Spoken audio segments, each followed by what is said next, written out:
नमस्कार दोस्तों, आप सभी का स्वागत है हमारे नए हॉरर पॉडकास्ट में। दोस्तों, आज का यह एपिसोड अमित जी की कहानी पर आधारित है। अब यह पूरी कहानी आप अमित जी की ही नज़र से सुनेंगे। कहानी शुरू करने से पहले एक छोटी सी रिक्वेस्ट है। अगर आप चैनल पर नए हैं तो चैनल को सब्सक्राइब करें और हाई पॉइंट देकर अपना सपोर्ट ज़रूर दिखाएं। और अगर आप चाहते हैं कि वीडियो में आपका नाम लिया जाए तो कमेंट में अपना नाम और शहर ज़रूर लिखें। तो अब बिना समय गंवाए चलिए कहानी की शुरुआत करते हैं।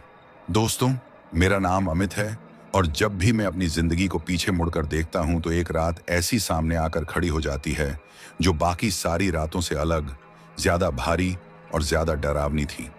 एक ऐसी रात जो किसी काली स्याही से नहीं बल्कि मेरे जमे हुए खून, कांपते हाथों और ठंडे पसीनों से लिखी गई थी। मैं महाराष्ट्र के नागपुर शहर के पास बसे एक साधारण से गांव में पला बड़ा था और यह कहानी मेरे ट्रक ड्राइवर बनने की नहीं बल्कि उस एक ही रात की है जिसने एक सामान्य कॉलेज के छात्र को अंदर से हमेशा के लिए बदल दिया। उस रात जो कुछ हुआ वह न तो सपना था और न ही कोई वहम, बल्कि एक ऐसी सच्चाई थी जिसे मेरा दिमाग आज तक पूरी तरह स्वीकार नहीं कर पाया है। उस अंधेरी रात मौत जैसे मेरे बिल्कुल करीब आ चुकी थी और मैं लगभग उसकी पकड़ में आ ही गया था। यह सब उस समय की बात है जब मेरे हाथ ट्रक के भारी स्टीयरिंग से ज्यादा अपनी कॉलेज की किताबों में उलझे रहते थे। मैं पढ़ाई के आखिरी साल में था और भविष्य को लेकर कई छोटे छोटे लेकिन सच्चे सपने देखता था। मेरे सपने बहुत बड़े नहीं थे, बस इतनी चाह थी कि एक अच्छी नौकरी मिल जाए ताकि मैं अपने बड़े भाई सुमित के कंधों से जिंदगी का कुछ बोझ हल्का कर सकूं। हमारे पिता तब दुनिया छोड़ गए थे जब मैं मुश्किल से 10 साल का था। एक शांत सुबह वह सोए और फिर कभी उठे नहीं। उस दिन के बाद सुमित भैया ने ही मेरे लिए पिता और भाई दोनों की जिम्मेदारी निभाई। उन्होंने अपनी पढ़ाई अधूरी छोड़ दी और घर चलाने के लिए काम में जुट गए। उनकी पूरी दुनिया हमारे उस पुराने थके हारे नीले रंग के ट्रक के इर्द गिर्द घूमती थी। कई साल उन्होंने दूसरों के ट्रक पर खलासी बनकर मेहनत की, पैसे जोड़े और फिर बैंक से कर्ज लेकर वह ट्रक खरीदा जो सिर्फ एक वाहन नहीं बल्कि हमारे परिवार की चलती फिरती उम्मीद था। उसकी हर किश्त हमारे आने वाले कल से जुड़ी थी। सुमित भैया दिन रात की परवाह किए बिना नागपुर की बड़ी फैक्ट्री से माल उठाते और राज्य के अलग अलग हिस्सों में पहुंचाते। उनकी आंखों में हमेशा थकान साफ दिखाई देती थी, लेकिन होंठों पर मुस्कान बनी रहती थी, खासकर तब जब वे मेरी कॉलेज फीस के पैसे मेरे हाथ में रखते और कहते कि अमित, तू बस पढ़ाई कर, इतना आगे बढ़ कि तुझे कभी इस लोहे के दानव का स्टीयरिंग न पकड़ना पड़े। कॉलेज से फुर्सत मिलने पर मैं भी उनके साथ खलासी बनकर चला जाता था। मुझे वे सफर अच्छे लगते थे। ट्रक के केबिन में बजते पुराने गाने, रात की सड़कों पर भागती जिंदगी और भाई के साथ होने वाली बातें। उन्हीं यात्राओं के दौरान मैंने ट्रक चलाना भी सीख लिया, पहले खाली मैदानों में और फिर धीरे धीरे सुनसान सड़कों पर। मेरी ड्राइविंग देखकर भैया अक्सर हंसते और मजाक में कहते कि इतना डर डर कर चलाएगा तो बैलगाड़ी भी आगे निकल जाएगी, और मैं बस उनकी बात सुनकर हल्की सी मुस्कान के साथ चुप रह जाता था। मुझे तब जरा भी अंदाजा नहीं था कि जिस बैलगाड़ी का जिक्र कभी मजाक में होता था वही एक दिन मेरी जिंदगी के सबसे भयानक डर की शक्ल ले लेगी। हमारी जिंदगी अपनी सामान्य और धीमी रफ्तार से चल रही थी। मैं पढ़ाई में डूबा रहता था, भैया अपनी ड्राइविंग में लगे रहते थे और माँ हर वक्त हम दोनों की सलामती के लिए भगवान से दुआ मांगती रहती थी। लेकिन शायद हमारी इस छोटी सी शांत दुनिया को किसी की नजर लग गई थी। वह एक उमस भरी और भारी शाम थी जब भैया को पुणे से माल उतार कर लौटना था। माँ उनके पसंदीदा खाने की तैयारी कर रही थी और मैं किताबों में सिर गड़ाए बैठा था। रात के 10 बजे, फिर 11 बजे तक भी भैया का फोन नहीं आया। वैसे उनका फोन अक्सर नेटवर्क से बाहर रहता था, इसलिए हम ज्यादा परेशान नहीं हुए। लेकिन जैसे ही रात के करीब 1 बजे पुलिस की जीप हमारे घर के सामने आकर रुकी, माँ का दिल किसी अनजाने डर से कांप उठा। पुलिस वालों ने बताया कि हाईवे पर एक तेज रफ्तार तेल का टैंकर गलत दिशा से आ गया था और उसने सामने से भैया के ट्रक को टक्कर मार दी थी। टक्कर इतनी भयानक थी कि हमारे ट्रक का अगला हिस्सा पूरी तरह लोहे के ढेर में बदल चुका था और भैया केबिन में बुरी तरह फंसे हुए थे। हम बदहवासी में अस्पताल पहुंचे और आईसीयू के बाहर का वह मंजर आज भी मेरी आंखों से नहीं उतरता। माँ दीवार से टिककर बिल्कुल खामोश बैठी थी, उनकी आंखें सूनी और जमी हुई थीं, और मैं कांच के दरवाजे के पार झांककर डॉक्टरों की उस टीम को देख रहा था जो मेरे भाई को मौत के मुंह से खींच लाने की कोशिश कर रही थी। कई घंटों की लंबी जद्दोजहद के बाद डॉक्टर बाहर आए और उन्होंने बताया कि भैया की जान तो बच गई है, लेकिन उनकी एक टांग और एक हाथ की हड्डियां बुरी तरह टूट चुकी हैं। उन्हें पूरी तरह ठीक होने में 1 साल से भी ज्यादा समय लग सकता है और शायद वह फिर कभी ट्रक नहीं चला पाएंगे।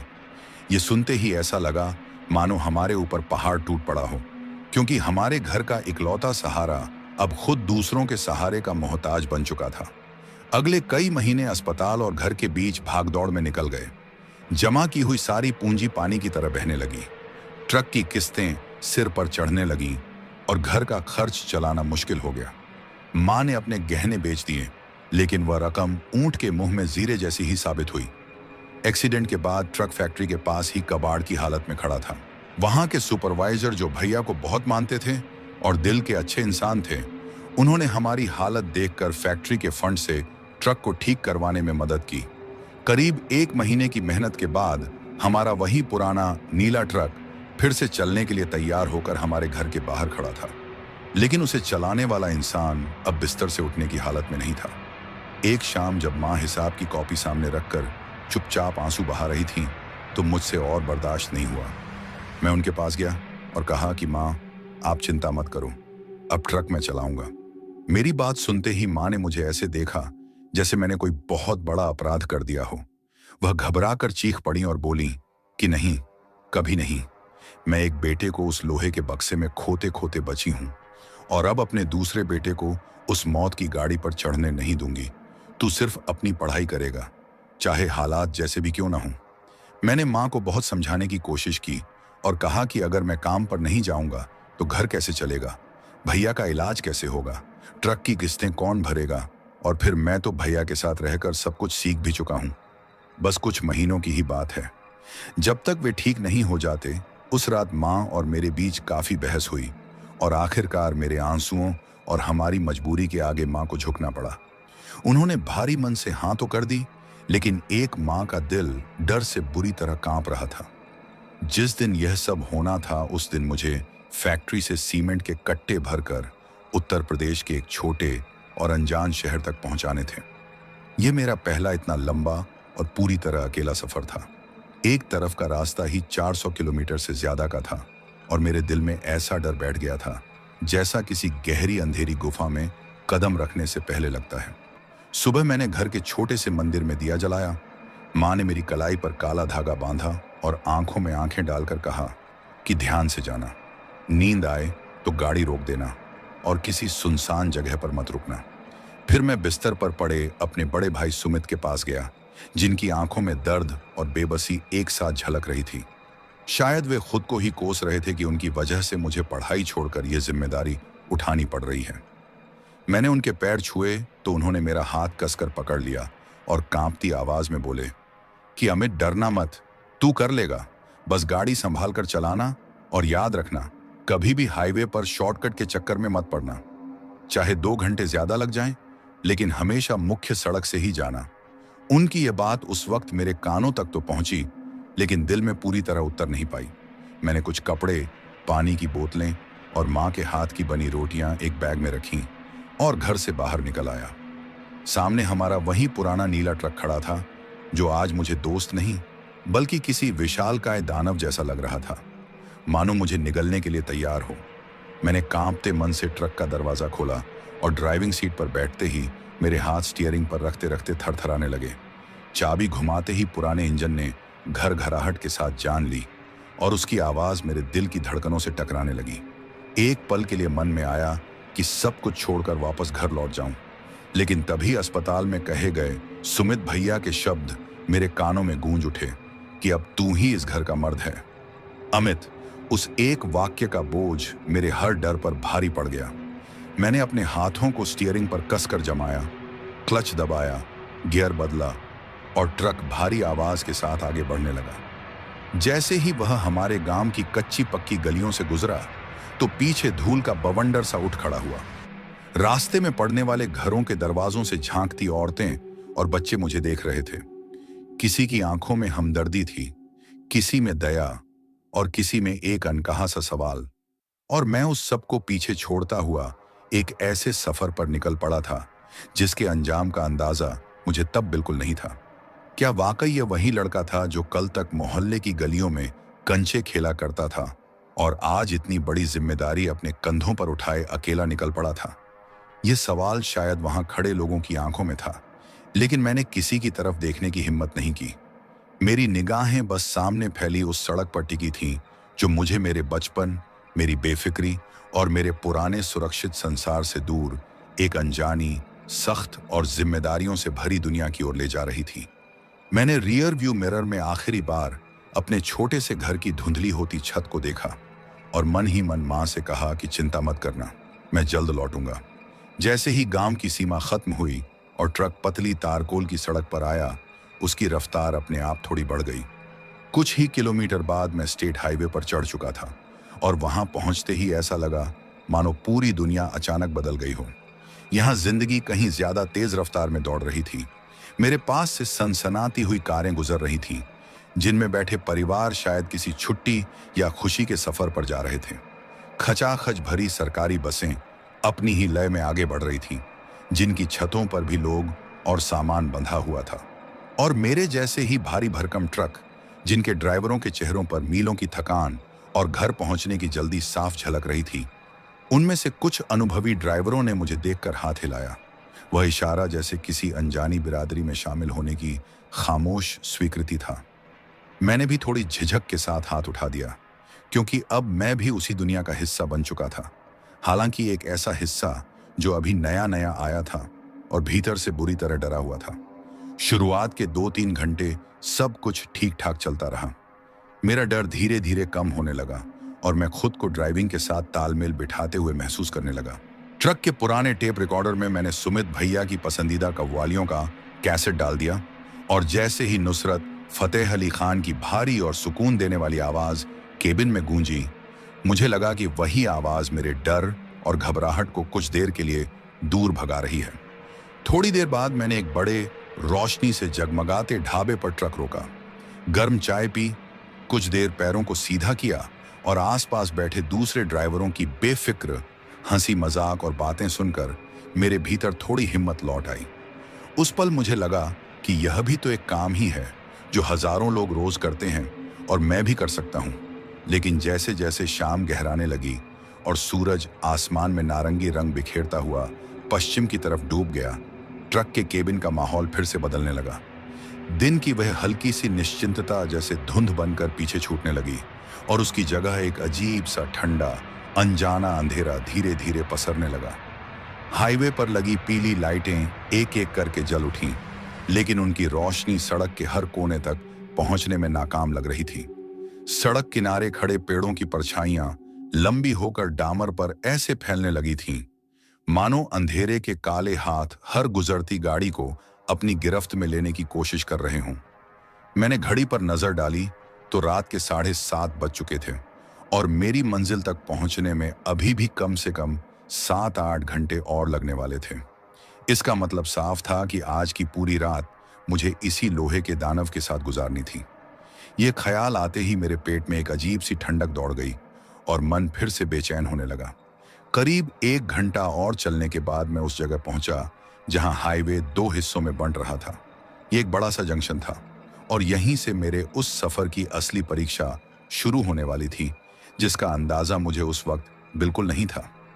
मेरे सामने एक चौड़ी 8 लेन की सड़क सीधी आगे की ओर जा रही थी, जिस पर बड़े बड़े हरे रंग के चमकते बोर्ड लगे थे और उन पर साफ साफ आगे आने वाले बड़े शहरों के नाम लिखे हुए थे। यह वही मुख्य रास्ता था जिसके बारे में सब कहते थे कि यह लंबा जरूर है लेकिन सुरक्षित, रोशनी से भरा और भरोसेमंद है। वहीं ठीक उसके बगल से एक पतली सी 2 लेन की सड़क किसी काले सांप की तरह अंधेरे में बल खाती हुई गायब हो रही थी। वहां कोई बड़ा बोर्ड नहीं था, सिर्फ एक पुराना जंग लगा लोहे का खंभा खड़ा था, जिस पर टंगा छोटा सा मैला बोर्ड इतना घिस चुका था कि उस पर लिखे गांवों के नाम पढ़ना भी मुश्किल हो रहा था। यही वह शॉर्टकट था और उसे देखते ही मेरे कानों में सुमित भैया की वही सख्त चेतावनी गूंज उठी कि हाईवे पर कभी भी शॉर्टकट के चक्कर में मत पड़ना। मैंने ट्रक की रफ्तार कम की और उसे सड़क के किनारे संभालते हुए एक पल के लिए ठिठक गया। मेरे अंदर जैसे एक जंग छिड़ गई थी। एक तरफ भैया का अनुभव था, उनका डर और उनकी समझाइश, और दूसरी तरफ मेरी मजबूरी थी। मैंने मन ही मन हिसाब लगाया कि अगर मैं इस शॉर्टकट से चला गया तो करीब 70-80 किलोमीटर का चक्कर बच जाएगा। इसका मतलब था 15-20 लीटर डीजल की बचत, और आज के हिसाब से सीधे सीधे करीब 1000 रुपये। मेरे लिए यह रकम मामूली नहीं थी। इतने पैसों में भैया की हफ्ते भर की दवाइयां आ सकती थीं, माँ के लिए महीने भर का राशन जुट सकता था। मेरा मन लालच और डर के बीच झूल रहा था। मैं खुद से बार बार पूछ रहा था कि क्या करूं। भैया ने मना किया था, लेकिन उन्हें क्या पता था कि घर में तंगी कितनी गहरी हो चुकी है। वह तो बस मेरी सलामती की चिंता कर रहे थे। मैंने खुद को समझाया कि मैं अब कोई बच्चा नहीं हूं। एक सड़क ही तो है, थोड़ी सुनसान होगी और क्या हो जाएगा, भूत प्रेत थोड़े ही होते हैं। इसी सोच के साथ मैंने वह फैसला कर लिया जिसने मेरी पूरी जिंदगी की दिशा बदल दी।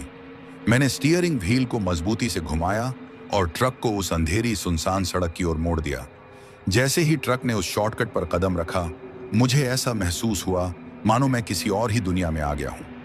पीछे छूटते ही हाईवे का शोर, गाड़ियों की आवाज और रोशनी सब एक झटके में गायब हो गई। अब मेरे कानों में सिर्फ ट्रक के इंजन की भारी और अकेली गूंज रह गई थी। सड़क इतनी संकरी थी कि सामने से अगर कोई वाहन आ जाता तो दोनों का निकल पाना मुश्किल हो जाता। सड़क के दोनों ओर शीशम और बबूल के पुराने घने पेड़ खड़े थे, जिनकी टहनियां आपस में मिलकर ऊपर एक अंधेरी सुरंग जैसी बना रही थीं। उन पेड़ों के बीच फैला अंधेरा इतना गहरा था कि ट्रक की तेज हेडलाइट्स भी उसे पूरी तरह चीर नहीं पा रही थीं। हवा में एक अजीब सी ठंडक और नमी घुली हुई थी, और सड़ी हुई गीली मिट्टी व पत्तों की मिली-जुली गंध मेरे नथुनों में भरने लगी, जो दिल को और बेचैन कर रही थी।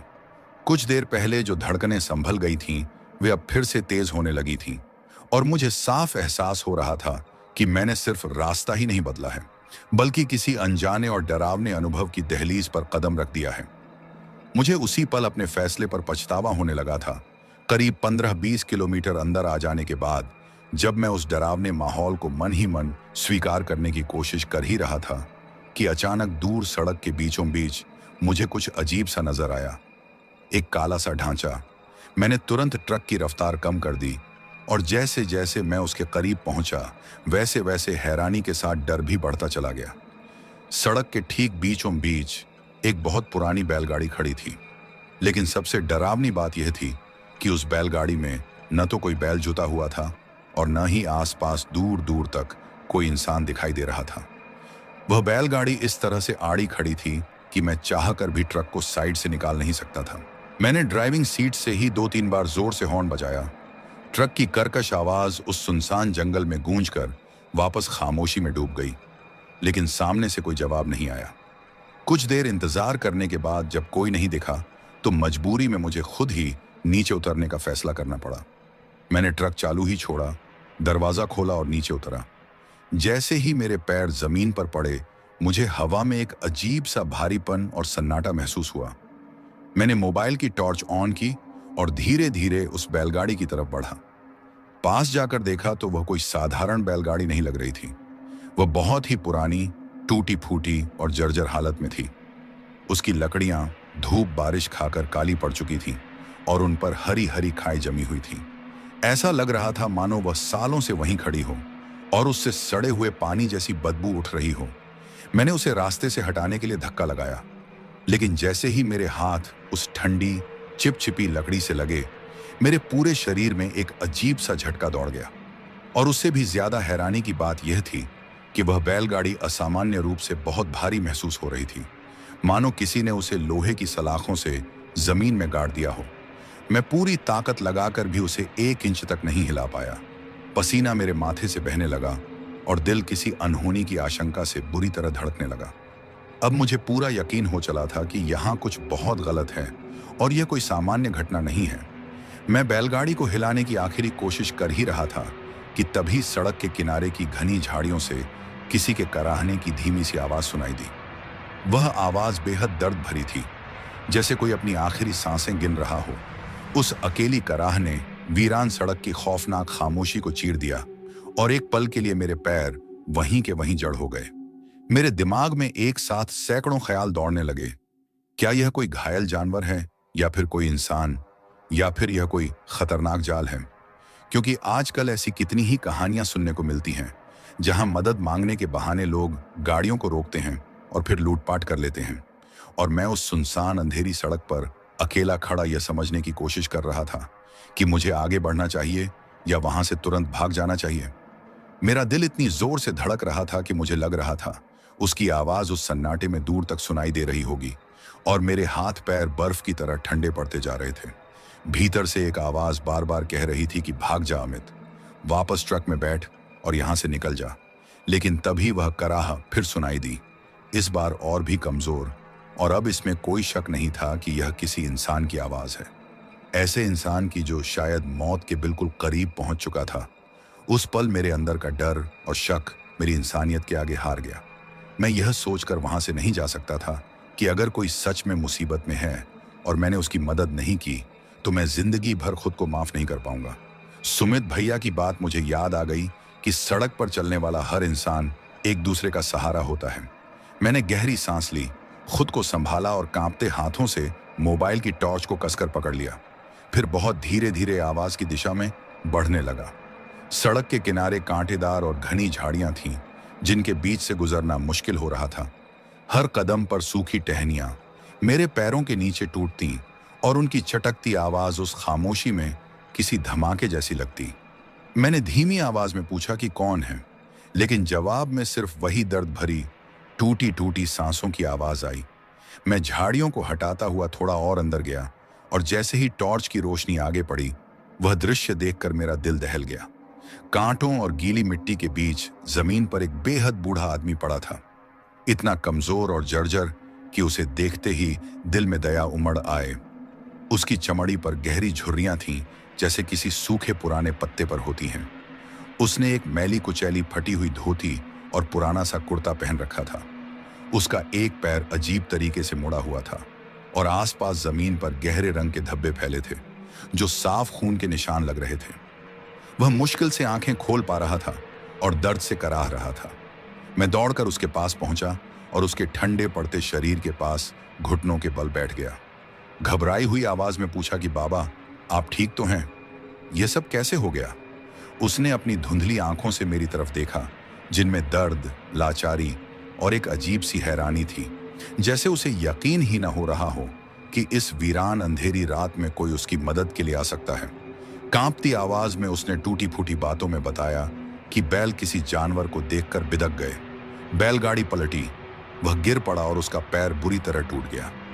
उसकी हालत देखकर मेरा गला भर आया और मैंने कहा कि आप चिंता मत कीजिए बाबा, मैं हूं यहाँ। मैं आपकी मदद करूंगा और आपको यहाँ से बाहर निकालूंगा। ये कहते हुए मैंने उसे सहारा देकर उठाने की कोशिश की। एक हाथ उसकी पीठ के नीचे और दूसरा उसके घुटनों के नीचे लगाया। लेकिन जैसे ही मेरी त्वचा उसकी त्वचा से छुई, मेरे पूरे शरीर में एक बर्फीली सी सिहरन दौड़ गई। ऐसी सिहरन जो सिर्फ ठंड से नहीं बल्कि किसी अनजाने डर से पैदा होती है। और उसी पल मुझे एहसास हुआ कि यह रात और यह रास्ता अभी अपने सबसे खौफनाक सच को मेरे सामने लाने वाला है। जब मैंने उसे उठाया तो मुझे तुरंत एहसास हो गया कि उसका शरीर किसी जीवित इंसान की तरह गर्म नहीं था, बल्कि बर्फ की तरह ठंडा था। इतना ठंडा जैसे उसके भीतर खून का बहाव ही रुक चुका हो। उसकी त्वचा अजीब तरह से सख्त और सूखी थी, बिल्कुल किसी पुराने चमड़े जैसी, और उसके शरीर से एक बेहद अटपटी गंध आ रही थी, जिसमें गीली मिट्टी, सड़े पत्तों और किसी बंद पड़े पुराने कुएं की सी घुटन मिली हुई थी। मैंने खुद को समझाया कि शायद वह बहुत देर से ठंडी और नम जमीन पर पड़ा रहा होगा, इसलिए उसका शरीर ऐसा हो गया है। इन्हीं ख्यालों के सहारे मैंने डर को नजरअंदाज किया और पूरी ताकत लगाकर उसे उठाया। देखने में वह किसी रुई के फाहे जितना हल्का लगता था, लेकिन जैसे ही मैंने उसे सहारा दिया, उसका वजन किसी भारी पत्थर की तरह महसूस हुआ। ऐसा लग रहा था मानो मैं किसी जिंदा इंसान को नहीं बल्कि किसी बेजान देह को उठा रहा हूं। किसी तरह उसे घसीटते हुए झाड़ियों से बाहर सड़क तक लाया और ट्रक की हेडलाइट्स की रोशनी में बहुत संभाल कर सड़क के किनारे बैठा दिया। अब उसका चेहरा और उसकी चोटें साफ दिखाई दे रही थीं। उसका चेहरा दर्द से सफेद पड़ चुका था और उसकी टूटी हुई टांग से अब भी धीरे धीरे खून रिस रहा था। मैंने उससे कहा कि बाबा, आप यहीं बैठिए, बिल्कुल हिलिएगा मत। मैं ट्रक से आपके लिए पानी और फर्स्ट एड बॉक्स लेकर आता हूँ। उसने दर्द में आंखें बंद की और बहुत धीमे से सिर हिलाकर हामी भरी। मैं तेज कदमों से ट्रक की तरफ बढ़ा। दिमाग में एक साथ न जाने कितने सवाल घूम रहे थे कि मैं उसकी मदद कैसे करूं। यहाँ कोई अस्पताल नहीं है, पुलिस को फोन करूं तो नेटवर्क भी नहीं है। केबिन में चढ़कर मैंने पानी की बोतल और फर्स्ट एड बॉक्स ढूंढना शुरू किया। दिल अब भी तेज धड़क रहा था, लेकिन उस डर के साथ एक जिम्मेदारी का बोझ भी जुड़ चुका था। आखिरकार बॉक्स मिल गया। मैंने पानी की बोतल उठाई और नीचे उतरकर वापस उसी जगह पहुंचा जहां मैंने उसे छोड़ा था। वह वहीं बैठा था, अपनी टूटी टांग को सहलाते हुए। उसकी सांसें किसी थके हुए जानवर की तरह उखड़ी उखड़ी चल रही थीं। उसे वहीं देखकर मैंने राहत की सांस ली। मैं उसके पास बैठा, बोतल का ढक्कन खोला और उसे पानी दिया। पानी पीजिए बाबा, आपको थोड़ा अच्छा लगेगा। उसने कांपते हाथों से बोतल पकड़ी और एक ही सांस में आधे से ज्यादा पानी पी गया। पानी पीते समय उसकी निगाहें लगातार मुझ पर टिकी हुई थीं और उसकी आंखों की गहराई में एक अजीब सी चमक थी। ऐसी चमक जिसने मेरे मन के भीतर दबा डर फिर से धीरे धीरे सिर उठाना शुरू कर दिया। उन आंखों की वह अजीब चमक उस पल मेरी समझ से बाहर थी, लेकिन आज जब भी मैं उसे याद करता हूं तो मेरी रूह तक कांप उठती है। पानी की कुछ बूंदें उसकी बिखरी दाढ़ी से फिसलती हुई नीचे गिर रही थीं और मेरे ट्रक की पीली हेडलाइट में वे बूंदें मुझे खून की धार जैसी लग रही थीं। पानी पीकर उसने बोतल मेरे हाथ में लौटा दी और मैं फर्स्ट एड बॉक्स खोलकर रोई, पर एंटीसेप्टिक लगाते हुए उसकी घायल टांग की ओर बढ़ा कि जख्म साफ कर दूं। लेकिन जैसे ही मैंने छूने की कोशिश की, उसने एक सिसकारी सी फुफकार भरी और धीमे से कहा कि रहने दे बेटा, अब इन जख्मों की आदत हो गई है। उसके शब्दों में ऐसी थकान थी कि मैं एक पल के लिए सिहर कर पीछे हट गया। फिर उसने अचानक सवाल किया कि तू इस वीरान सड़क पर क्या कर रहा है। सवाल अजीब था, पर मैंने सोचा वह दर्द से ध्यान हटाने के लिए पूछ रहा होगा। इसीलिए मैंने उसे अपनी पूरी कहानी सुना दी। सुमित भैया के एक्सीडेंट से लेकर घर की तंगी और इस लंबे अकेले सफर तक सब कुछ। मेरी बात खत्म होते ही वह कुछ देर चुप रहा और फिर एकदम ठंडी सपाट आवाज में बोला कि मजबूरी, हाँ, मजबूरी इंसान से वह सब करवा देती है जो उसे नहीं करना चाहिए। उसकी आवाज में न तो हमदर्दी थी और न ही दर्द, बल्कि एक ऐसा तंज था जो सीधे दिल में चुभ गया। माहौल को हल्का करने के लिए मैंने कहा कि बाबा, हमें यहाँ से निकलना चाहिए। मैं आगे किसी गांव से मदद ले आता हूँ, क्योंकि यहाँ जंगली जानवरों का भी खतरा है। मेरी बात सुनकर वह धीरे से हंसा, लेकिन वह हंसी किसी इंसान की नहीं, बल्कि सूखी हवा की सरसराहट जैसी थी। फिर उसने कहा कि बेटा, यहाँ मुझसे बड़ा जंगली जानवर और कोई नहीं है। यह सुनते ही मेरे रोंगटे खड़े हो गए। उसने अपनी गहरी काली आंखों से मुझे घूरते हुए कहा कि मुझे किसी की मदद की जरूरत नहीं है, मेरे लोग मुझे लेने आते ही होंगे। घबराकर मैंने पूछा कि कौन लोग? बाबा, आपका घर कहाँ है? इस पर वह फिर मुस्कुराया और इस बार उसकी मुस्कान पहले से भी ज्यादा डरावनी थी। उसके होंठ खिंच गए और मुझे उसके काले सड़े हुए मसूड़े साफ दिखाई दिए। उसने कुछ नहीं कहा, बस सामने खड़ी उस पुरानी बैलगाड़ी की तरफ उंगली से इशारा कर दिया। मैंने कांपते हुए उस दिशा में देखा और फिर पलटकर उसकी तरफ नजर डाली। मेरा दिमाग सुन्न पड़ चुका था। समझ नहीं आ रहा था कि यह सब क्या है, लेकिन इतना साफ था कि मैं किसी बेसहारा बूढ़े की मदद नहीं कर रहा था, बल्कि किसी बेहद भयानक और अनजानी चीज के साथ अकेला फंस चुका था। उसकी वह खौफनाक मुस्कान और बैलगाड़ी की ओर किया गया इशारा ऐसा पल था जहां मेरे भीतर का हर तर्क टूट गया। समय जैसे वहीं थम गया और मैं जिंदा होते हुए भी किसी जमे हुए डर के बीच खड़ा था। मेरे कानों में उस पल मेरे ही दिल की धड़कनें किसी नगाड़े की तरह गूंज रही थीं और उस वीरान सड़क की खामोशी में मुझे अपने खून के बहने तक की आवाज सुनाई दे रही थी। मेरा शरीर जैसे पत्थर का हो गया था, लेकिन दिमाग किसी तूफान में फंसे पत्ते की तरह बेकाबू होकर कांप रहा था। उसका इशारा बार बार मेरे दिमाग में गूंज रहा था कि उसके लोग उस निर्जीव सड़ी हुई बैलगाड़ी में हैं। यह सोचते ही मेरे भीतर एक बर्फीली लहर दौड़ गई। मेरा दिमाग खुद को समझाने की कोशिश कर रहा था कि यह बस एक पागल सठिया चुका बूढ़ा है जिसका दिमाग खराब हो गया है, लेकिन मेरा दिल उस सच्चाई को महसूस कर रहा था जो मेरी आंखों के सामने खड़ी थी। उसका बर्फ जैसा ठंडा शरीर, पत्थर जैसा असामान्य वजन, सड़ी मिट्टी जैसी गंध और अब वह अमानवीय डरावनी मुस्कान। यह पागलपन नहीं था, यह कुछ और था, कुछ ऐसा जिसके लिए मेरे पास कोई नाम नहीं था। मैं धीरे धीरे एक कदम पीछे हटा, फिर दूसरा। बिना कोई आवाज किए अपने ट्रक की तरफ खिसकने की कोशिश करने लगा, लेकिन मेरी नजरें उस बूढ़े आदमी से हट नहीं पा रही थीं, क्योंकि मुझे डर था कि अगर मैंने पल भर के लिए भी नजरें हटाईं तो वह मुझ पर झपट पड़ेगा। मेरी हरकत देखते ही उसके चेहरे की मुस्कान और फैल गई और उसने सांप की फुफकार जैसी धीमी आवाज में कहा कि क्या हुआ बेटा, डर गए? तुम तो मदद करने आए थे, करो मदद। अब उसकी आवाज में लाचारी का एक कतरा भी नहीं था, बल्कि एक क्रूर ठंडा मजाक था, और वह मेरे डर का मजा ले रहा था। मैं कुछ नहीं बोला और बस पीछे हटता रहा। तभी मेरे कानों में वह आवाज पड़ी, थक थक, जैसे कोई भारी लकड़ी की लाठी सूखी पक्की सड़क पर पटक रहा हो। मैं उछल पड़ा और घबराकर चारों तरफ देखने लगा। आवाज ठीक मेरे पीछे से आ रही थी, जहां घना अंधेरा पसरा था, लेकिन वहां कोई नहीं था। मैंने कांपते हुए उस बूढ़े आदमी की तरफ देखा। वह अब भी सड़क के किनारे उसी जगह बैठा था, बिना हिले डुले, और उसके हाथ खाली थे। उसके पास कोई लाठी नहीं थी।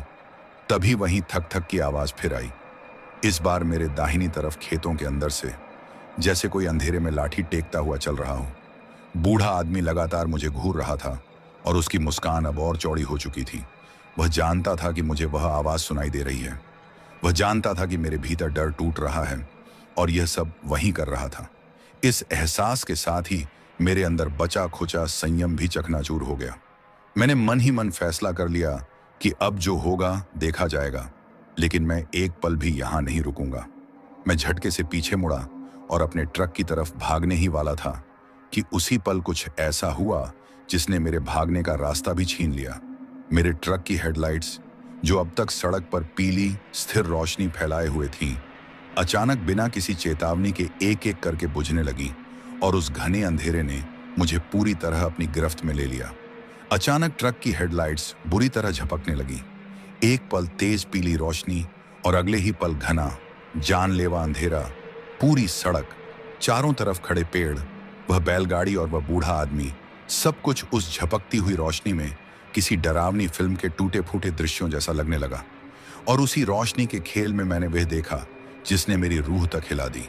जब रोशनी होती तो वह बूढ़ा आदमी वहीं बैठा दिखाई देता, अपनी उसी खौफनाक मुस्कान के साथ। लेकिन जैसे ही एक पल के लिए अंधेरा छाता और फिर से रोशनी जलती, उसका चेहरा बदल जाता।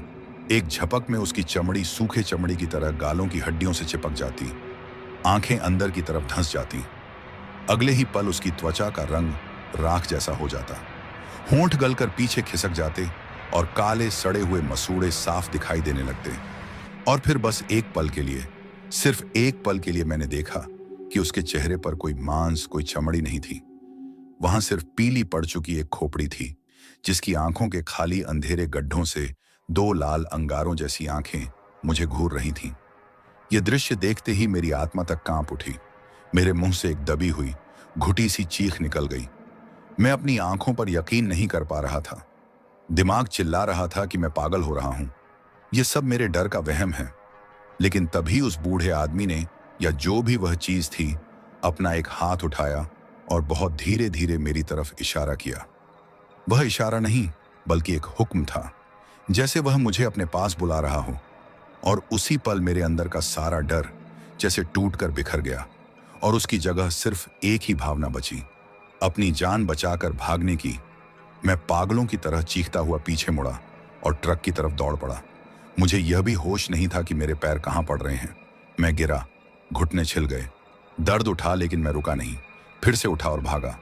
मेरे लिए उस वक्त बस एक ही जगह सुरक्षित थी, ट्रक का वह लोहे का केबिन, जो मुझे पूरी दुनिया की सबसे महफूज जगह लग रहा था।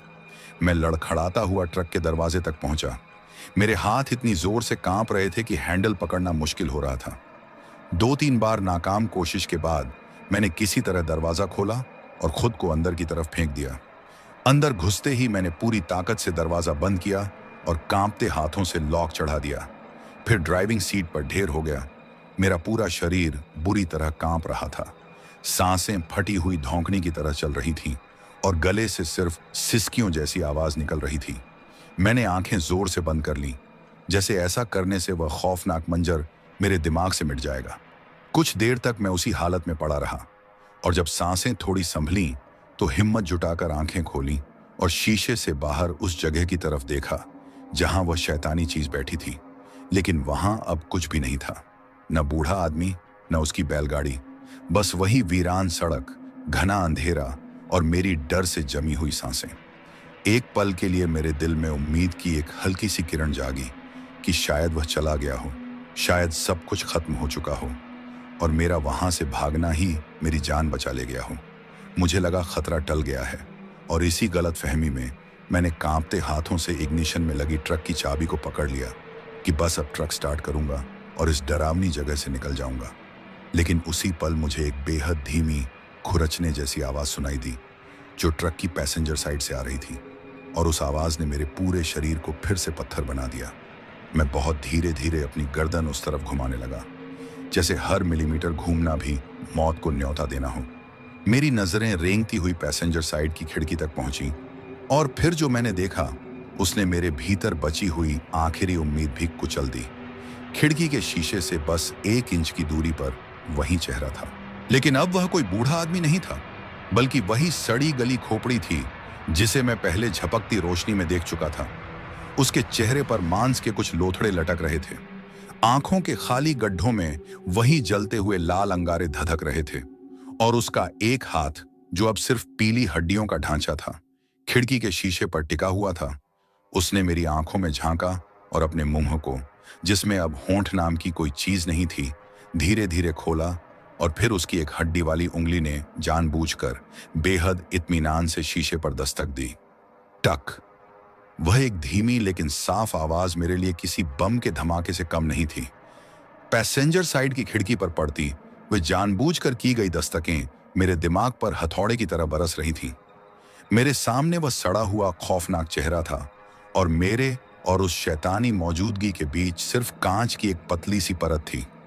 मेरे मुंह से चीख निकलनी चाहिए, लेकिन वह गले में ही घुट कर रह गई और आवाज की जगह बस एक सूखी फटी हुई फुसफुसाहट निकली। मेरा शरीर, जो अब तक डर से जड़ बना हुआ था, अचानक किसी घायल जंगली जानवर की तरह हरकत में आ गया। मैं अपनी सीट पर पीछे की तरफ ऐसे चिपक गया जैसे दीवार के आर पार निकल जाना चाहता हूं। बस उस चेहरे से, उस खौफनाक मौजूदगी से 1 इंच और दूर होना चाहता था। ठक ठक दस्तकें अब तेज हो गई थीं, बेताब और गुस्से से भरी हुई, जैसे कोई भूखा जानवर अपने शिकार को देखकर पिंजरे की सलाखें तोड़ देना चाहता हो। मुझे शीशे पर मकड़ी के जाले जैसे दरारें बनती दिखाई देने लगीं। कांच टूट रहा था, वह कांच सचमुच टूट रहा था और मेरे मुंह से बस यही बड़बड़ाहट निकल रही थी कि नहीं, नहीं, यह सब सच नहीं हो सकता। लेकिन उस अंधेरी सड़क पर, उस लोहे के केबिन के अंदर, वह खौफनाक सच मेरी आंखों के सामने धीरे धीरे मुझे निगलने के लिए तैयार खड़ा था। तभी अचानक मुझे धातु पर खुरचने की एक और डरावनी आवाज सुनाई दी और इससे पहले कि मैं कुछ समझ पाता, उस चीज का दूसरा हड्डियों से भरा हाथ ट्रक के दरवाजे तक पहुंच चुका था। वह अपनी उंगलियों से दरवाजे की चादर को इस तरह खुरच रहा था जैसे कोई जंगली जानवर मिट्टी खोद रहा हो। यह एहसास कि वह अब केबिन के अंदर घुसने वाला है, बिजली के झटके की तरह मेरे पूरे शरीर में दौड़ गया। मेरा दिमाग सुन्न पड़ गया और उस पल मेरे अंदर की बरसों पुरानी सर्वाइवल इंस्टिंक्ट अपने आप जाग उठी। मेरे हाथ बिना सोचे समझे हरकत में आ गए। कांपती उंगलियों से मैंने उस चाबी को पकड़ा जो अब भी इग्निशन में लगी थी और पूरी ताकत से उसे घुमा दिया। ट्रक का पुराना लेकिन भरोसेमंद इंजन एक कान फाड़ देने वाली दहाड़ के साथ जिंदा हो उठा और पूरे केबिन में भयानक कंपन फैल गया। उस तेज आवाज और झटके से वह डरावना चेहरा एक पल के लिए पीछे हटा और वही एक पल मेरे लिए जीवनदान बन गया। मैंने बिना कुछ सोचे क्लच दबाया, ट्रक को पहले गियर में डाला और एक्सीलरेटर को पूरी ताकत से नीचे दबा दिया। ट्रक एक हिंसक झटके के साथ आगे लपका और उसी वक्त पैसेंजर साइड से किसी चीज के कुचलने और घिसटने की दिल दहला देने वाली आवाज आई। मुझे नहीं पता था कि वह क्या था और मैं जानना भी नहीं चाहता था। मैंने उस तरफ देखने की हिम्मत तक नहीं की। मेरी आंखें बस सामने फैले अंधेरे पर जमी थीं, क्योंकि अब मुझे किसी भी हाल में उस रास्ता रोककर खड़ी बैलगाड़ी को पार करना था। सड़क पूरी तरह बंद थी, इसलिए मैंने स्टीयरिंग को बाईं तरफ मोड़ दिया और ट्रक को सड़क से उतारकर कांटेदार झाड़ियों और नुकीले पत्थरों पर चढ़ा दिया। झाड़ियां ट्रक की बॉडी से ऐसे टकरा रही थीं जैसे हजारों नाखून उसे नोच रहे हों। ट्रक बुरी तरह उछल कूद कर रहा था, लेकिन मैं रुका नहीं। किसी पागल हाथी की तरह अपने सामने आने वाली हर चीज को रौंदता हुआ मैं उस मनहूस बैलगाड़ी के बगल से ट्रक निकाल ले गया। जैसे ही ट्रक वापस सड़क पर आया तो मैंने एक पल के लिए राहत की सांस ली और लगा कि शायद मैं बच गया हूं, कि वह शैतानी चीज पीछे छूट गई है। इसी तसल्ली के लिए मैंने कांपते मन से रियर व्यू मिरर में झांकने की हिम्मत की, लेकिन जो दृश्य मैंने देखा उसने मेरी बची खुची उम्मीद भी तोड़ दी। जहां कुछ पल पहले सिर्फ खाली अंधेरी सड़क थी, वहां अब वही बूढ़ा आदमी खड़ा था, बिल्कुल सही सलामत, जैसे उसके साथ कुछ हुआ ही ना हो। वह बेहद इत्मीनान से चला, मानो सुबह की सैर पर निकला हो, और आराम से उस बैलगाड़ी पर चढ़कर बैठ गया। और फिर वह हुआ जिसकी मैंने सपने में भी कल्पना नहीं की थी।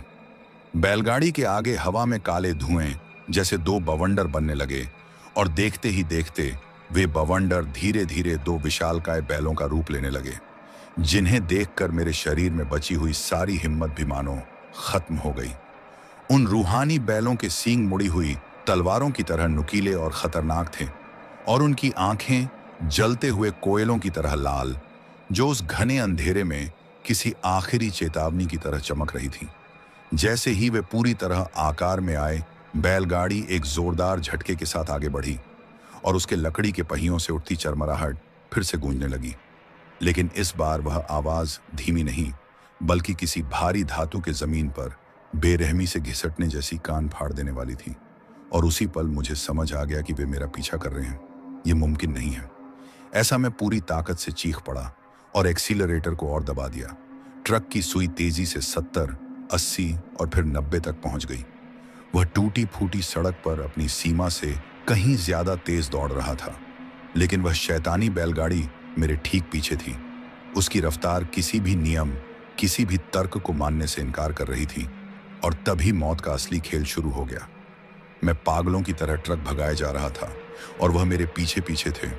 उस बैलगाड़ी पर खड़ा वह बूढ़ा आदमी अब अपनी बाहें फैलाए खड़ा था, और उसके चेहरे पर एक अजीब सी विजयी मुस्कान थी। उसका चेहरा पल पल बदल रहा था। कभी वह एक साधारण किसान जैसा दिखता, और अगले ही पल सड़ी हुई खोपड़ी में बदल जाता। तभी मुझे सड़क के दोनों ओर धुंधली पारदर्शी परछाइयां दिखने लगीं। गांव वालों जैसी आकृतियां जो चुपचाप खड़ी थीं। उनके चेहरे गहरे दुख और निराशा में डूबे हुए थे। वे हिलती नहीं थीं, लेकिन जैसे ही मेरा ट्रक उनके पास से गुजरता, मुझे लगता उनके हाथ हवा में उठ रहे हैं, मुझे छूने के लिए, मुझे रोकने के लिए, मुझे भी अपने जैसा बनाने के लिए। मैं बुरी तरह रो रहा था, चीख रहा था। भगवान को, अपने भाई सुमित को, अपनी माँ को, हर किसी को याद कर रहा था, और टूटती आवाज में बस यही गिड़गिड़ा रहा था कि कोई तो मुझे बचा लो। मेरी ये हालत देखकर उस बूढ़े ने जोर जोर से हंसना शुरू कर दिया। उसकी खामोश हंसी मेरे दिमाग में हथौड़ों की तरह गूंज रही थी। उसने अपना एक हड्डियों से भरा हाथ उठाया और सीधे मेरी तरफ इशारा किया, और उसी पल एक भयानक धमाका हुआ। मेरा ट्रक एक तरफ बुरी तरह झुक गया और लड़खड़ाने लगा। उन्होंने मेरा पिछला टायर फाड़ दिया था। ट्रक अब पूरी तरह मेरे काबू से बाहर हो चुका था, और उस सड़क पर किसी घायल जानवर की तरह लहराने लगा।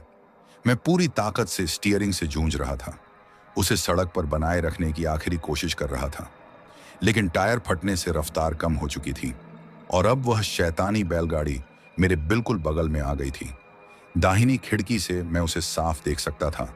वह बूढ़ा या जो भी वह था मुझे घूर रहा था। उसका जबड़ा अमानवीय हद तक खुला हुआ था, जैसे वह मुझे अभी निगल जाएगा, और उसकी आंखों के खाली गड्ढों से नफरत से भरी लाल रोशनी बाहर निकल रही थी। मैं सीधा मौत की आंखों में देख रहा था। उस पल मैंने हार मान ली। मेरी उंगलियों की पकड़ स्टीयरिंग व्हील पर ढीली पड़ने लगी, और ट्रक धीरे धीरे सड़क छोड़कर खेतों की तरफ मुड़ने लगा। उसी पल मेरे दिमाग में बिजली की तरह एक ख्याल कौंध गया। माँ का चेहरा और भैया सुमित का चेहरा मेरी आंखों के सामने आ गया कि मेरे बाद उनका क्या होगा। यह सोचते ही मेरे भीतर न जाने कहां से हिम्मत का आखिरी सैलाब उमड़ पड़ा। नहीं, मैं पूरी ताकत से चीख उठा और स्टीयरिंग व्हील को झटके से अपनी तरफ खींच लिया। जैसे ही मैंने ट्रक को किसी तरह सीधा किया, तो दूर आगे एक तीखे मोड़ के पार अंधेरे के बीच मुझे एक बेहद हल्की सी पीली टिमटिमाती रोशनी दिखाई दी। वह किसी गांव की रोशनी थी, उम्मीद की एक नन्ही लेकिन कांपती हुई किरण। वह अभी बहुत दूर थी और मौत मेरे बिल्कुल बगल में दौड़ रही थी।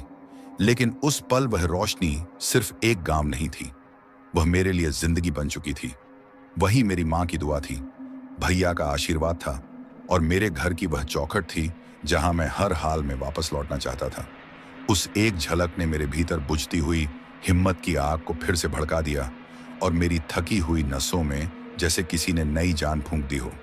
खिड़की के उस पार वह शैतानी चेहरा अब भी मुझे घूर रहा था और शायद उसने मेरी आंखों में चमकती उम्मीद देख ली थी।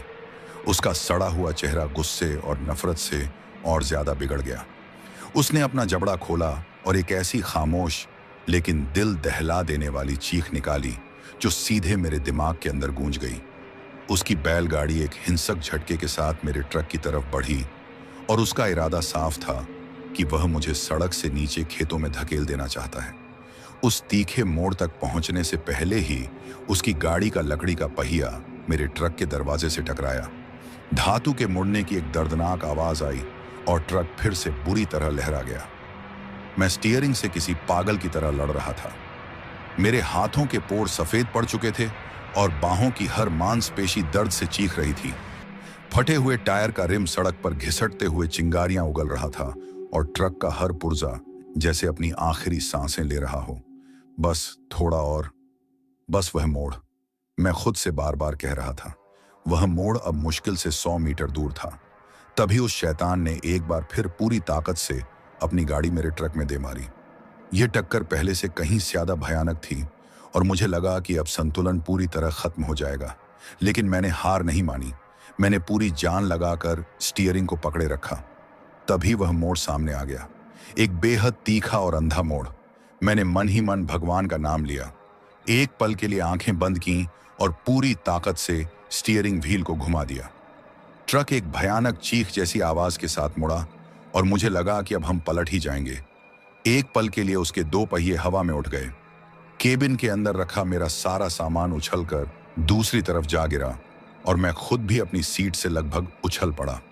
लेकिन किसी चमत्कार की तरह ट्रक पलटा नहीं और डगमगाता हुआ वापस अपने चारों पहियों पर आ गया और उस खतरनाक मोड़ को पार कर गया। जैसे ही मैं मोड़ के दूसरी तरफ पहुंचा, मैंने कांपते दिल से तुरंत रियर व्यू मिरर में झांका तो पीछे कुछ भी नहीं था। न बैलगाड़ी, न वे रूहानी बैल और न ही वह शैतान बूढ़ा। सड़क पूरी तरह खाली थी। चारों तरफ सिर्फ अंधेरा और सन्नाटा फैला हुआ था। ऐसा लग रहा था जैसे वे सब उस मोड़ के आगे आ ही नहीं सकते थे, मानो उस अंधेरी सड़क के एक हिस्से में हमेशा के लिए कैद हों। अब मेरे कानों में सिर्फ ट्रक के इंजन की घरघराहट, मेरी तेज तेज सांसों की आवाज और फटे हुए टायर के रिम के सड़क पर घिसटने की दर्दनाक घर्रर सुनाई दे रही थी। मुझे यकीन हो गया था कि मैं सच में बच गया हूं, लेकिन मैं रुका नहीं। मैं उस डर से इतनी दूर भाग जाना चाहता था कि वह दोबारा कभी मेरे पास ना आ सके। मैं उसी टूटे फूटे ट्रक को पूरी ताकत से भगाता रहा और सामने गांव की पीली रोशनियां अब और भी पास और ज्यादा चमकदार दिखने लगीं। करीब आधा किलोमीटर आगे बढ़ते ही सड़क के किनारे मिट्टी से बने पहले कुछ घर नजर आए और फिर मेरी नजर एक छोटे से हनुमान जी के मंदिर पर पड़ी। मंदिर ज्यादा बड़ा नहीं था, लेकिन उसके ऊपर जलता एक छोटा सा पीला बल्ब उस घोर अंधेरी रात में किसी सूरज की तरह चमक रहा था। उस मंदिर को देखते ही मेरे शरीर की सारी ताकत और हिम्मत जैसे एक साथ जवाब दे गई। मैंने ट्रक को मंदिर के ठीक सामने जोर से ब्रेक मारा और टायर फटा होने के बावजूद ट्रक भयानक चरमराहट और धातु के घिसटने की आवाज के साथ रुका। उस आवाज ने पूरे गांव की रात की खामोशी तोड़ दी। मैंने कांपते हाथों से इंजन बंद किया और इंजन रुकते ही केबिन में एक अजीब सा मौत जैसा सन्नाटा छा गया। मैं कुछ देर तक स्टीयरिंग व्हील पर सिर टिकाए बस हाँफता रहा। मेरा पूरा शरीर पसीने से भीगा हुआ था और बुरी तरह कांप रहा था। मैं जिंदा था, उस नरक से जिंदा निकल आया था। यह एहसास होते ही मेरी आंखों से आंसुओं का सैलाब बह निकला और मैं किसी छोटे बच्चे की तरह फूट फूट कर रोने लगा। मेरे ट्रक के अचानक रुकने की तेज आवाज सुनकर पास ही बनी एक कच्ची सी झोपड़ी जैसी चाय की दुकान का दरवाजा खुला और 2-3 लोग बाहर निकल आए। शायद वह दुकान रात में ड्राइवरों के लिए खुली रहती थी। अरे कौन है भाई, क्या हुआ? एक अधेड़ उम्र के आदमी ने आवाज लगाई और वे लोग सावधानी से मेरे ट्रक की तरफ बढ़े।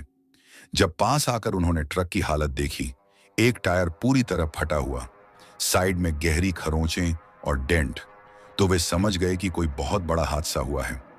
फिर जब उन्होंने केबिन के अंदर मुझे देखा, मेरे फटे कपड़े, खौफ से पीला पड़ा चेहरा और आंसुओं से भरी आंखें, तो उनका हाव भाव एकदम बदल गया। एक आदमी ने बहुत धीरे से ट्रक का दरवाजा खटखटाया और घबराई हुई आवाज में पूछा कि भाई सब ठीक तो है, दरवाजा खोलो। मैंने जैसे तैसे हिम्मत जुटाकर दरवाजा खोला और नीचे उतरने की कोशिश की, लेकिन मेरे पैर इतने बुरी तरह कांप रहे थे कि मैं खड़ा भी नहीं हो पा रहा था। उन लोगों ने मुझे थाम कर सहारा दिया और नीचे उतारा। किसी ने पूछा, क्या हुआ तुम्हारे साथ, कहीं एक्सीडेंट तो नहीं हो गया? लेकिन मेरे गले से ढंग से आवाज ही नहीं निकल पा रही थी। बस टूटे फूटे शब्द ही बाहर आ पाए कि वो बूढ़ा आदमी, बैलगाड़ी। इतना सुनते ही उन सब लोगों ने एक दूसरे की तरफ देखा और हैरानी की जगह उनके चेहरों पर एक जानी पहचानी दहशत उतर आई, जैसे वे समझ गए हों कि मैं किस बारे में बात कर रहा हूं। दुकान वाले आदमी ने, जिसका नाम राम भरोसे था, मेरे कंधे पर हाथ रखा और धीमी आवाज में बोला कि बेटा, तुम शंभू काका से मिल आए हो। फिर वे लोग मुझे सहारा देकर अपनी छोटी सी दुकान के अंदर ले गए, एक चारपाई पर बैठाया और गरम गरम चाय का गिलास मेरे हाथ में थमा दिया। कांपते हाथों से मैंने चाय पी और धीरे धीरे मेरे शरीर में थोड़ी जान लौटी। तब राम भरोसे ने मुझे शंभू काका की कहानी सुनाई कि कैसे वह एक ईमानदार किसान था जिसे अपनी जमीन से जान से ज्यादा प्यार था। कैसे फैक्ट्री वालों ने लालच और धमकियों से उसे तोड़ना चाहा और फिर एक रात रहस्यमय एक्सीडेंट में उसकी मौत हो गई और उसी दिन से उसकी आत्मा उस सड़क पर भटकती है, अपनी जमीन की रखवाली करती हुई। उन्होंने बताया कि आज तक कोई भी उस रास्ते से रात में सही सलामत नहीं लौटा। एक बूढ़े ड्राइवर ने कहा कि कुछ लोग तो कभी लौटे ही नहीं, और फिर बोला कि तुम बहुत किस्मत वाले हो बेटा, बजरंग बली ने तुम्हें बचा लिया। वो आखिरी मोड़ उसकी जमीन की सरहद है, वह आज तक उसे पार नहीं कर पाया। यह सुनकर मेरा खून ठंडा पड़ गया कि मैं किसी मामूली भूत से नहीं, बल्कि बदले की आग में जलती एक आत्मा से टकराया था। राम भरोसे ने भरोसा दिलाया कि अब तुम मंदिर के पास सुरक्षित हो। उसकी हिम्मत नहीं कि वह गांव की सीमा में आए। रात बहुत हो चुकी है, इसलिए तुम ट्रक के केबिन में ही आराम कर लो, सुबह सब मिलकर टायर ठीक करवा देंगे। उनकी बात मुझे सही लगी और मंदिर के पास खुद को सुरक्षित महसूस करते हुए मैंने उन्हें धन्यवाद दिया और वापस ट्रक की ओर चला गया। केबिन में घुसकर दरवाजा अच्छी तरह लॉक किया और खिड़की से हनुमान जी का छोटा सा मंदिर और उस पर जलता पीला बल्ब देखा तो दिल को बहुत सुकून मिला। शरीर पूरी तरह थक चुका था और कुछ ही देर में मेरी आंख लग गई। पता नहीं रात का 1 या 2 बज रहा होगा। गांव पूरी तरह शांत था। तभी अचानक लकड़ी के पहियों के जमीन पर घिसटने की धीमी सी आवाज से मेरी नींद टूट गई। मैंने खुद को समझाया कि यह बस वहम है, डर दिमाग में बैठ गया है, लेकिन आवाज फिर आई, इस बार और साफ और बहुत पास। मेरा दिल धक से रह गया। मैंने डरते डरते खिड़की से झांका तो गली खाली थी और अंधेरा पसरा हुआ था। मैं राहत की सांस लेने ही वाला था कि अचानक मेरी नजर साइड मिरर पर पड़ी और मिरर के काले शीशे में मुझे वही सड़ा गला खौफनाक चेहरा दिख गया। वही बूढ़ा, वही आंखें जो मेरे ट्रक के ठीक पीछे खड़ा मुझे घूर रहा था। वह गांव में आ चुका था। मैं चीखना चाहता था, लेकिन गले से आवाज नहीं निकली। मेरा पूरा शरीर जैसे पत्थर बन गया। मैं अपनी सीट पर जड़ हो चुका था, न हिल पा रहा था और न ही कुछ कर पा रहा था। तभी मुझे एक बेहद धीमी लेकिन बहुत ही नजदीक से आई हुई आवाज सुनाई दी, बिल्कुल ड्राइवर साइड की खिड़की पर मेरे कान के पास। उस पल मुझे समझ आ गया कि गांव वाले गलत थे। मंदिर उसे रोक नहीं पाया था। वह मेरा पीछा करते हुए यहां तक आ चुका था और इस बार भागने के लिए न कोई सड़क थी और न ही कोई रास्ता। वह आवाज अचानक इतनी साफ और इतनी पास थी कि वह किसी बम के धमाके से भी ज्यादा जोर से मेरे दिमाग में गूंज उठी और एक ही झटके में मेरे भीतर चल रही हर सोच, हर दुआ और हर उम्मीद को कुचल कर रख दिया। गांव की सुरक्षा का झूठा भरोसा और मंदिर के पास होने से मिला सुकून सब एक पल में बिखर गया। मैं अपनी सीट पर जड़ हो गया था। मेरा शरीर अब कांप भी नहीं रहा था, क्योंकि डर उस हद को पार कर चुका था जहां इंसान की देह हरकत करना बंद कर देती है। मेरी आंखें सामने फैली अंधेरी गली को घूर रही थीं, लेकिन मेरी पूरी चेतना मेरे बाएं कान के पास उस खिड़की पर अटकी हुई थी। वह गांव में आ चुका था। वह मोड़ और वह सरहद शायद कभी थी ही नहीं, या फिर उसका गुस्सा इतना भयानक था कि उसने अपनी ही बनाई सीमाएं तोड़ दी थीं, या शायद वह सड़क से नहीं बल्कि मुझसे बंध गया था, मेरे ट्रक से, जिसमें उसी फैक्ट्री का माल लदा था जिसने उसकी जिंदगी छीनी थी। मैं जो खुद को एक बेगुनाह मुसाफिर समझ रहा था, उसकी नजर में शायद मैं भी उन्हीं कसूरवारों में शामिल था। बहुत ही धीरे धीरे मैंने अपनी गर्दन उस ओर घुमाई और उसे देख लिया। वही सड़ा हुआ खौफनाक चेहरा शीशे के उस पार था, मेरे मुंह से बस कुछ इंच की दूरी पर। उसकी आंखों के खाली गड्ढों से नफरत से भरी लाल रोशनी निकल रही थी, जो सीधे मेरी आत्मा के अंदर झांक रही थी। उसका जबड़ा खुला हुआ था और मुझे ऐसा लगा जैसे वह कुछ कह रहा हो, लेकिन कोई आवाज नहीं थी। शायद वह मेरे दिमाग में ही बोल रहा था कि तू नहीं बचेगा। उसकी हड्डियों जैसी उंगलियां अब लगातार शीशे पर दस्तक दे रही थी, और हर दस्तक के साथ मुझे शीशे में एक नया क्रैक बनता दिख रहा था। मेरे मुंह से एक घुटी हुई चीख निकली और उसी पल ट्रक जोर जोर से हिलने लगा, जैसे कोई अदृश्य दानव उसे खिलौने की तरह झकझोर रहा हो। केबिन के अंदर रखा सारा सामान, पानी की बोतलें सब जमीन पर गिरने लगी और मैं अपनी सीट पर इधर उधर लुढ़कने लगा। वह ट्रक को पलट देना चाहता था। अब मैं पूरी ताकत से बचाओ बचाओ चिल्ला रहा था। मेरी चीखें और ट्रक के हिलने की आवाज ने पूरे गांव के सन्नाटे को चीर दिया। मैंने देखा कि राम भरोसे और दूसरे गांव वाले अपनी झोपड़ियों से बाहर निकल आए थे। उनके हाथों में लाठियां और लालटेनें थीं। राम भरोसे घबराकर चिल्लाया कि यह क्या हो रहा है, और जैसे ही उन्होंने मेरे ट्रक को इस तरह हिलते देखा और शीशे पर चिपके उस धुंधले खौफनाक साए को महसूस किया, उनकी आंखों में डर उतर आया, क्योंकि वे समझ चुके थे कि उनका सबसे बड़ा डर सच हो गया है। शंभू काका की आत्मा गांव में घुस आई थी। किसी बूढ़े ने कांपती आवाज में कहा कि सब मिलकर हिम्मत करो और बजरंग बली का नाम लो। डरते डरते वे लोग लाठियां लिए ट्रक के पास पहुंचे, पत्थर उठाकर उस साए की तरफ फेंकने लगे और एक साथ हनुमान चालीसा का पाठ शुरू कर दिया। और उसी शोर, उन प्रार्थनाओं और लोगों की हिम्मत के बीच में अपनी सीट पर बैठा यह महसूस कर रहा था कि मेरी जिंदगी का सबसे लंबा और सबसे डरावना इम्तिहान अभी खत्म नहीं हुआ है। लेकिन उन सब कोशिशों का उस आत्मा पर कोई असर नहीं पड़ा। अचानक ट्रक के चारों ओर हवा का एक भयानक बवंडर उठा और किसी अदृश्य ताकत ने गांव वालों को ऐसे पीछे उछाल दिया जैसे वे खिलौने हों। सभी जमीन पर गिर पड़े। उनके हाथों से लालटेनें छूटकर बुझ गईं और एक ही पल में चारों तरफ फिर से घना अंधेरा फैल गया। उसी क्षण मुझे समझ आ गया कि अब उसे कोई नहीं रोक सकता, न गांव वाले, न उनकी प्रार्थनाएं, और न ही वह मंदिर। उसका गुस्सा इन सब से कहीं ज्यादा ताकतवर था। ट्रक अब पहले से भी ज्यादा जोर से हिल रहा था। शीशे पर पड़े दरारें फैलती जा रही थीं और मुझे साफ दिख रहा था कि कुछ ही पलों में शीशा टूट जाएगा और वह अंदर होगा। मैं अपनी मौत को बिल्कुल सामने देख रहा था। मेरे भीतर लड़ने की अब कोई ताकत नहीं बची थी। मैंने हार मान ली, आंखें बंद कर लीं और अपने आखिरी पलों में माँ और भाई का चेहरा याद करने लगा। लेकिन उसी पूरी तरह टूट जाने के पल में मेरे दिमाग में एक ख्याल कौंधा कि वह मुझसे नाराज क्यों है, वह मुझसे क्या चाहता है। तभी मुझे राम भरोसे की सुनाई हुई कहानी याद आई।